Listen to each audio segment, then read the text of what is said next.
Okay, Sanjay. See you tomorrow. Bye-bye. Bye. Hi, Sanjay. Sir. Relax. എടാ കഴുതേ, നിന്നെ തന്നെയാണ് തെണ്ടി. Nice, huh? ഇങ്ങോട്ട് വാ ഡാഷേ. वो लड़की कौन? She's my best friend. Oh. എടാ കഴുതേ, തെണ്ടി, മര്യാദയ്ക്ക് ഇങ്ങോട്ട് വരണതാ നല്ലത്. टेंडी कल दे, इसका मतलब क्या है? That means you are looking good, indulgent, and so on. Huh? Oh, thank you. എടാ പട്ടി. What pati? She says you are looking handsome. അതല്ലടാ മരപ്പട്ടി. मारा पति? You look more handsome in the white dress. कौन मैं? Yeah, ഇത് എന്റെ വക ആപ്പ്. Come. പട്ടിക മാമനുണ്ട്. Thank you. I'm Tendi Patti Kalde Marapati. Thanks for your compliment. Shall we? Oh yes, carry on. Thank you. വാടി പൂത്തങ്കീരി. ഇങ്ങോട്ട് വാടി. ഒരുമാതിരി ചന്ത കൾച്ചറായിട്ട് വന്നാണ്ടല്ലോ. ആ സർദാർജിക്ക് മലയാളം അറിയാത്ത എന്റെ ഭാഗ്യം. നിന്നെ നാട്ടിക്കാൻ തന്നെ ഞാൻ വന്നിരിക്കുന്നത്. കിട്ടി നിന്റെ ഗിഫ്റ്റ്. ഇടി നിനക്ക് അർഹതപ്പെട്ടത് തന്നെ ഞാൻ സമ്മാനിച്ചത്. ജന്മം കൊണ്ടെങ്കിലും ഒരു പെണ്ണല്ലേ നീ? അല്പം അടക്കത്തിലും ഒതുക്കത്തിലൊക്കെ നടന്നാലെന്താ? എനിക്ക് ആരുടെ ഉപദേശം കേൾക്കണ്ട. ആരെന്നെ നട ആനച്ചന്തം എന്നൊക്കെ കേട്ടിട്ടുണ്ട്. ഇതൊരുമാതിരി. നല്ലൊരു ദിവസമായിട്ട് എന്നെ കൊണ്ട് പറയിപ്പിക്കല്ലേ. എടി നീ ചൂടാൻ വേണ്ടി പറഞ്ഞതല്ല. കുസൃതിയും കുശുമും കൂടപ്പുറപ്പാണെങ്കിലും എന്റെ ആ പഴയ കളിക്കൂട്ടുകാരിയെ ജീവിതത്തിൽ ഒരു നിമിഷമെങ്കിലും പെണ്ണായിട്ട് കാണണമെന്നൊരു ചെറിയ ആഗ്രഹമുള്ളതുകൊണ്ട്. അയ്യടാ ഒലിപ്പിക്കല്ലേ. സത്യടി, നീലക്കുറിഞ്ഞി പൂവിനെ പോലെ ആഘോഷിക്കാൻ വിധിക്കപ്പെട്ട നിന്റെ പിറന്നാൾ ദിനത്തില് മനസ്സറിഞ്ഞ് ഞാനൊരു സമ്മാനം പ്രത്യേകം തരുന്നുണ്ട്. തരട്ടെ. ഡോർ ഓർക്കട്ടെ.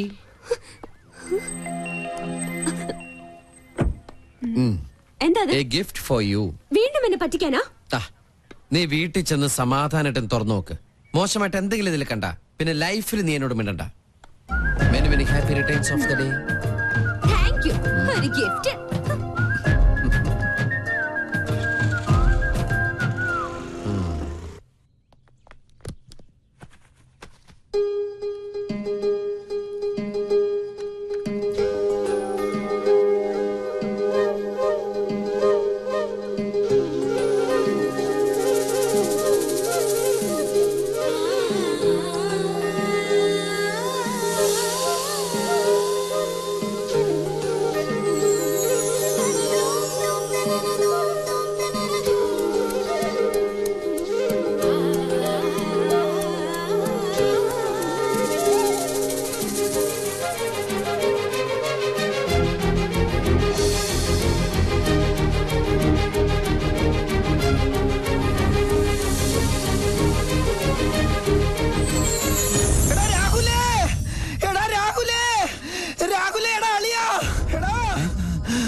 നമ്മുടെ പങ്കം മങ്കിയായി അല്ല പങ്കം പിങ്കിയായി. നോക്കിയേ,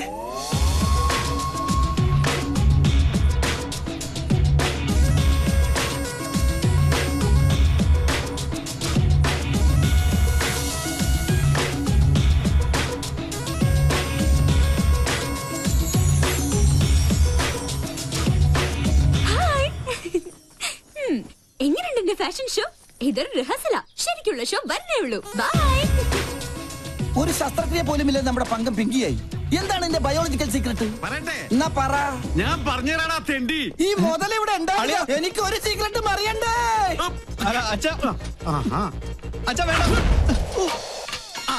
കൊണ്ട് തിരിച്ചറിയരുത്.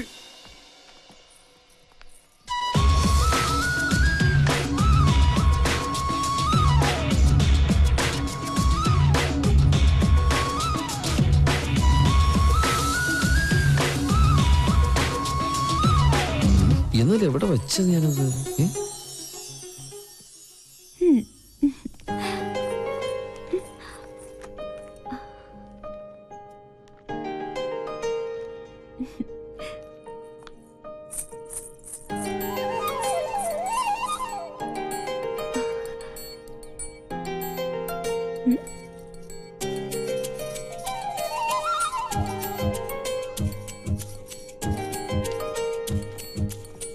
നീ എപ്പോ വന്നു? ഒരു ഫയൽ എവിടെ വെച്ചെന്ന് എനിക്ക് ഒരു ഓർമ്മയില്ല. നീ ഇയാൾക്ക് എന്നെ ഒന്ന് നോക്കിയാലെന്താ? ഞാൻ നോക്കിയല്ലോ. ഇന്ന് ഓഫീസിൽ ഇൻസ്പെക്ഷൻ ഉള്ളതാ. ഒരു ഓഫീസർ ജാട കണ്ടാ തോന്നും ഇന്ത്യൻ നേവി മുഴുവൻ ഇയാളുടെ കൺട്രോളിലാണെന്ന്. കൊടുത്തിറങ്ങി വന്ന എന്നെ വേണം പറയാൻ. എന്നെ വിട്. നാളത്തെക്കാളും നിന്റെ മുഖത്തിന് ചേരുന്നത് ആ കുറുമ്പുണ്ടല്ലോ, അത് തന്നെയാ. ഒരു ഗിഫ്റ്റും കൂടി തരട്ടെ. കൊഞ്ചല്ലേ? എന്നെ വിട്.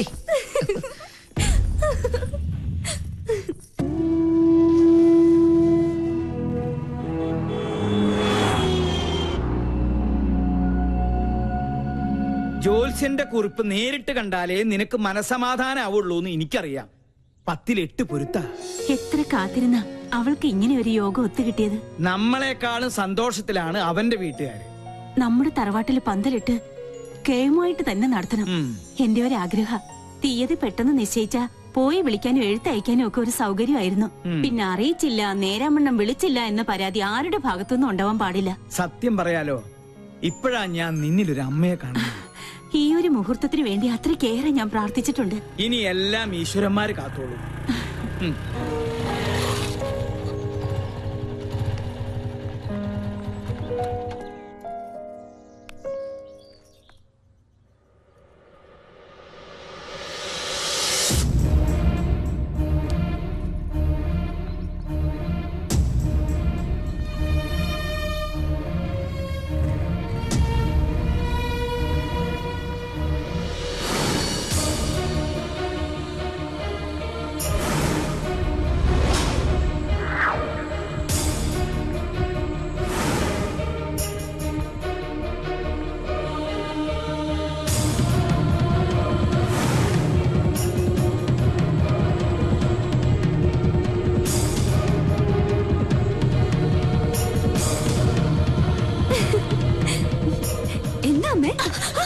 അങ്ങനെ വിളിക്കരുതെന്നെ. ഒരിക്കൽ നിന്റെ അമ്മയായിട്ട് എന്റെ ജീവിതം തകർത്തു. ഇപ്പൊ നീയായിട്ട് എന്റെ മോളുടെ ജീവിതം തകർക്കരുത്. യാചിക്കുകയാണ്. എന്റെ മോളുടെ ജീവിതം നീയായിട്ട് ഇല്ലാതാക്കരുത്. എന്റെ ഗതി എന്റെ മോൾക്ക് വരുത്തരുത്. എന്താ പറഞ്ഞേ? അപ്പൊ ഞാൻ ആരാ? എനിക്കറിയണം. ആരാ ഞാൻ? പറയാ. അമ്മയുടെ മോളല്ലെങ്കിൽ പിന്നെ ഞാൻ ആരാ? എനിക്ക് അറിയാൻ പറ്റുള്ളൂ.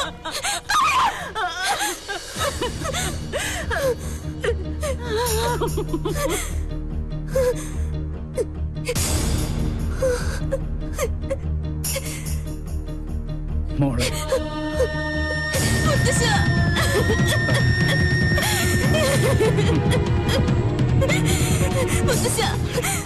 ഈ കുടുംബത്തിൽ ഞാൻ ആരാ?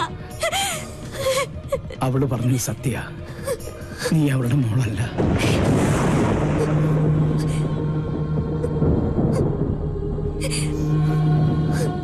എന്നെങ്കിലും നീ അറിഞ്ഞിരിക്കേണ്ട ഒരു സത്യം മനഃപൂർവ്വം നിന്നിൽ നിന്ന് മൂടി വെക്കുകയായിരുന്നു. നിന്റെ അച്ഛനു വേണ്ടി, എന്റെ മോന് വേണ്ടി, അവളുടെ ഭർത്താവിന് വേണ്ടി. അന്ന് നിന്റെ അച്ഛൻ പൂനെയിലായിരുന്നു, രാജലക്ഷ്മി ഡൽഹിയിൽ.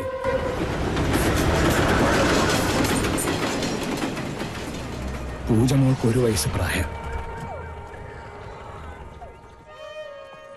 മേജർ സാഹബ് ബാഹർ ഗയേ. എനിക്കറിയാം ഇപ്പൊ എവിടെയാണെന്ന്. വണ്ടി എടുക്ക. രാജലക്ഷ്മി, എന്താ ഇത്? അവൻ എന്തായാലും ഇങ്ങോട്ട് വരും. അപ്പൊ നമുക്ക് കണ്ടാ പോരാ. എനിക്ക് ഇപ്പൊ തന്നെ നേരിൽ കാണണം.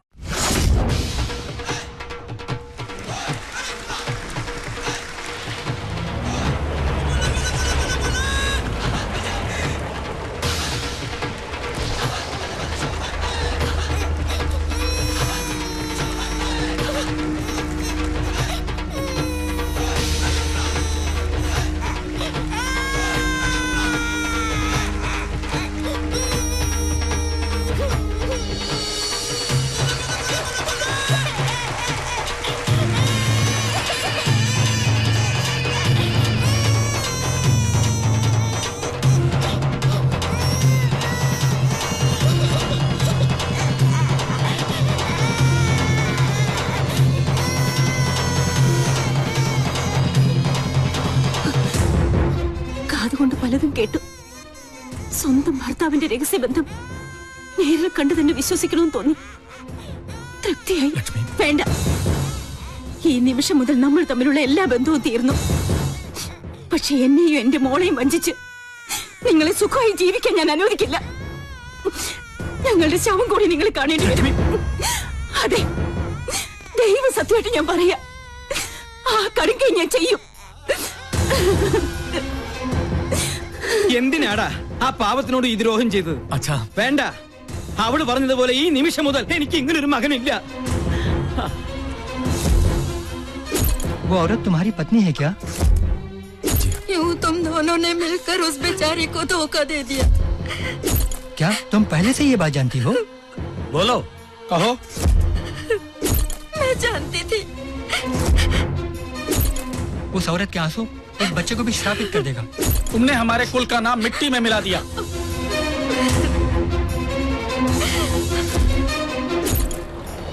അന്ന് രാത്രിയാണ് ആ ദുരന്ത വാർത്ത ഞങ്ങൾ അറിഞ്ഞത്.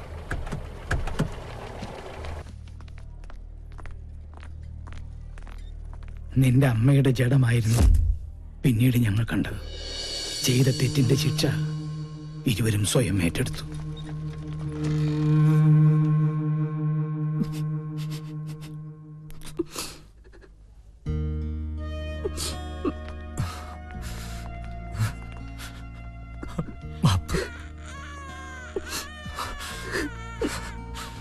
എന്റെ മോളെ വളർത്തും, ഒന്നും അവളെ അറിയിക്കരുത്.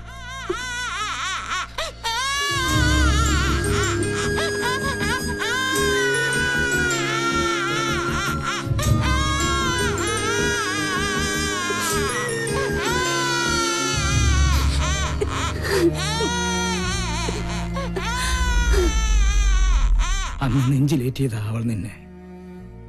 പിറ്റേന്ന് നിന്റെ അച്ഛനും മരിച്ചു. സ്വന്തം മോളെ പോലെ ഒന്നും അറിയിക്കാതെ തന്നെ വളർത്തിയത്. ഒരു നിമിഷം അവള് വാവിട്ട് പറഞ്ഞുപോയി. അപ്പൊ ഈ വീട്ടില് ഞാൻ ആരുമല്ലേ? എന്താ നീ പറയണേ? നീ എത്ര വളർന്നാലും എന്റെ മോൻ അമ്മയെ ഏൽപ്പിച്ച ആ കൈക്കുഞ്ഞായിട്ട് നിന്നെ ഞങ്ങൾ കണ്ടിട്ടുള്ളൂ. അറിഞ്ഞു തന്നെയാ നിന്റെ എല്ലാ കുസൃതിത്തരങ്ങൾക്കും ഈ മുത്തച്ഛൻ കൂട്ടുനിന്നത്. സ്വന്തം മോളല്ല, എന്നിട്ടും എത്ര വാത്സല്യത്തിന് എന്നെ വളർത്തിയത്. അമ്മയെ എന്തുമാത്രം ഞാൻ വേദനിപ്പിച്ചിട്ടുണ്ട്. ഈ ഞാൻ കാരണമല്ലേ അമ്മയുടെ ജീവിതം പോലും ഇങ്ങനെയായത്? അല്ല, ഒരർത്ഥത്തിൽ പറഞ്ഞ രാജലക്ഷ്മിയുടെ ജീവിതം തകർത്തത് ഈ ഞാനാ. ആ രഹസ്യബന്ധത്തിൽ നിന്നും എന്റെ മോനകറ്റാൻ മനപ്പൊരുത്തം പോലും നോക്കാതെ മുറപ്പെണ്ണിനെ കൊണ്ട് ഞാൻ അവനെ കെട്ടിച്ചു. അവൾക്കൊന്നും അറിയില്ലായിരുന്നു. എന്റെ സ്വാർത്ഥതയ്ക്ക് വേണ്ടി ഞാൻ അവളെ ബലിയാടാക്കിയത്. ഈ മുത്തച്ഛന് ഒരു പ്രായശ്ചിത്തം ചെയ്യണം നിന്നിലൂടെ. അവൾ പൂജമോൾക്ക് വേണ്ടി ഒരുപാട് ആശിച്ചുപോയി. നാട്ടിൽ ചെന്ന് ഞാനും വാക്കുകൊടുത്തു, ഈ കല്യാണം തന്നെ നടക്കട്ടെ. സഞ്ജയനോട് വല്ല മോഹവും മനസ്സിൽ തോന്നിയിട്ടുണ്ടെങ്കിൽ എന്റെ മോൾ അത് മറക്കണം. ഈ മുത്തച്ഛന്റെ ഒരു അപേക്ഷയാണ്.